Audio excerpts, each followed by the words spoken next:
स्वामी विवेकानंद ने एक बार कहा था कि अपने जीवन का एक लक्ष्य निर्धारित करो, अपने पूरे शरीर को उस एक लक्ष्य से भर दो और हर दूसरे विचार को अपनी जिंदगी से निकाल दो।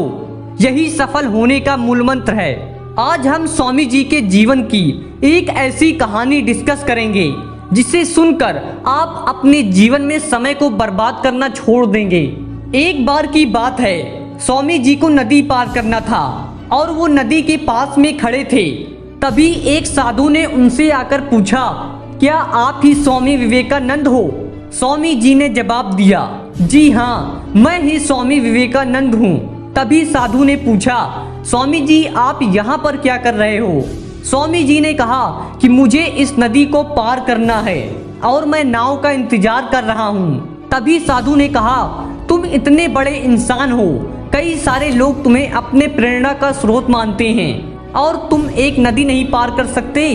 देखो मैं तुम्हें नदी पार करके बताता हूँ। तभी उस साधु ने पानी पे चल करके उस नदी को पार किया और फिर से पानी पे चल करके स्वामी जी के पास लौट कर आए और बोले कि देखो मेरे पास इतनी शक्तियाँ हैं, इतना टैलेंट है, मेरे पास इतना ज्ञान है, उसके बावजूद भी मुझे कोई नहीं जानता। और तुम्हारे पास कोई ज्ञान नहीं है, कोई शक्तियाँ नहीं हैं, उसके बावजूद भी तुम्हें सब जानते हैं। तभी स्वामी जी मुस्कुराए और साधु से पूछा कि तुम्हें ये विद्या सीखने में कितना समय लगा? साधु ने कहा कि 15 साल। इतने में स्वामी जी की नाव आ गई और स्वामी जी ने साधु को नाव पर बैठाया और वहां से चल दिए। दोनों ने नाव में बैठकर नदी पार की और पार करने के बाद स्वामी जी ने अपने जेब से 1 रुपया बाहर निकाला और उस नाव वाले को दे दिया। यानी दोनों के मिला के 50-50 पैसे, यानी 1 रुपया उन्हें दे दिया। तभी स्वामी जी ने साधु से कहा कि जो काम तुम 50 पैसे में कर सकते थे, उसके लिए तुमने अपनी जिंदगी के 15 साल बर्बाद कर दिए।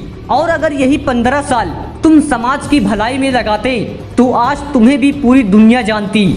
और मैंने यही किया, इसीलिए मुझे पूरी दुनिया जानती है और तुम्हें कोई नहीं जानता।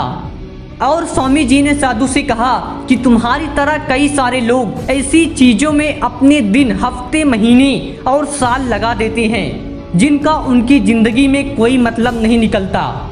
इसीलिए अपने समय को ऐसे जगह लगाओ जहां पर उसका एक्चुअल में कोई मतलब निकले, क्योंकि समय से बढ़कर इस दुनिया में कोई भी इम्पोर्टेंट चीज नहीं है। अगर समय बर्बाद तो जिंदगी बर्बाद।